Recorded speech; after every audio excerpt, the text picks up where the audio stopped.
एक दिन अचानक इस आदमी की पीठ से नुकीले कांटे निकलने लगे। उसकी गर्लफ्रेंड को यह बहुत अजीब लगा। उसने कोशिश की उन कांटों को काट दे, लेकिन वह स्टील से भी ज्यादा सख्त थे। धीरे धीरे उसका शरीर भी बदलने लगा। अब वह एक साथ दर्जनों पुलअप्स कर लेता था और एक मुक्के में पत्थर के खंभे तोड़ देता था। गर्लफ्रेंड समझ गई कि कुछ गड़बड़ है। उसने छूकर उन कांटों को एक जेनेटिक एक्सपर्ट को दिखाया। रिपोर्ट देखकर वह दंग रह गई। उन कांटों में जानवरों का डीएनए मिला। वैनिका हक्का बक्का रह गई। वह फौरन अपने बॉयफ्रेंड को बताने दौड़ी, लेकिन वहां पहुंची तो उसने उसे अजीब एक्सपेरिमेंट्स करते देखा।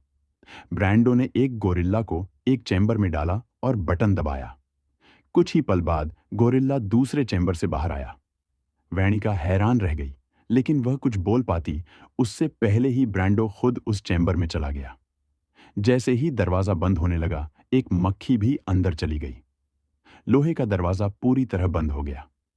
एक्सपेरिमेंट शुरू हुआ और ब्रैंडो बड़ी खुशी से उसे देख रहा था। उसके शरीर में पहले से मौजूद जानवरों का डीएनए और ज्यादा ताकतवर हो गया। अब उसकी स्पीड इतनी बढ़ गई थी कि वह आसानी से मक्खी पकड़ सका था। अगले दिन ब्रैंडो वैनिका के साथ डेट पर गया। बात करते करते वैनिका ने गौर किया कि वह मिठाई पर अजीब तरह से फिदा हो गया है। उसने प्यार से समझाया कि इतनी मिठाई मत खाया कर, लेकिन ब्रैंडो ने उसकी बात को बिल्कुल नजरअंदाज कर दिया। शुरू में यह सब उनके रिश्ते को ज्यादा असर नहीं कर पाया, लेकिन कुछ ही वक्त बाद ब्रैंडो का मूड बार बार बदलने लगा। जब भी वैनिका उसकी किसी बात को मना करती, वह भड़क जाता। एक दिन तो उस